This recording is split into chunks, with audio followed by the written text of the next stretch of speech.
Hello বন্ধুরা, আমি সৌমিতা। আজকে চলে এসেছি আপনাদের সাথে একটি অন্যরকম ভিডিও শেয়ার করার জন্য।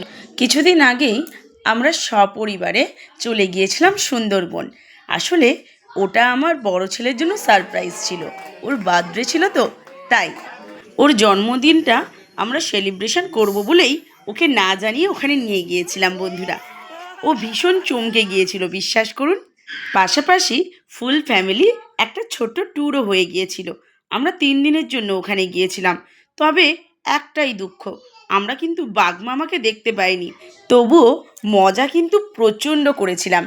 আর এই যে সবথেকে বড় সমস্যা ছিল, এই সদস্যটিকে আটকে রাখা।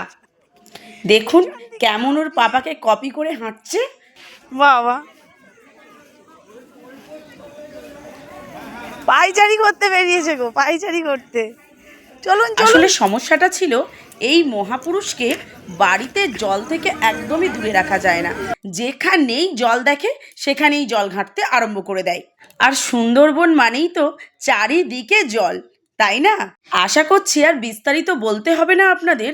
ওকে জল থেকে আটকে রাখতে আমাদের ঠিক কতটা পরিশ্রম করতে হয়েছিল বন্ধুরা। আমরা যে লঞ্চটা রিজার্ভ করেছিলাম ওটার নাম ছিল মমতাজ। খাওয়া দাওয়া কিন্তু দুর্ধর্ষ ছিল জাস্ট। আর সব থেকে বেশি আকর্ষণীয় ছিল দ্বিতীয় দিনের এই ঝুমুর নাচ, যেটা সুন্দরবনের আঞ্চলিক নৃত্য। আজকের ভিডিও এই পর্যন্তই বন্ধুরা। যদি ভালো লেগে থাকে আমার এই ভিডিওটা, তবে অবশ্যই একটা লাইক কমেন্ট করে দেবেন। আর যারা ইউটিউব থেকে দেখছেন তারা অবশ্যই আমার চ্যানেলটিকে একটু সাবস্ক্রাইব করে দেবেন বন্ধুরা। টাটা, শুভরাত্রি।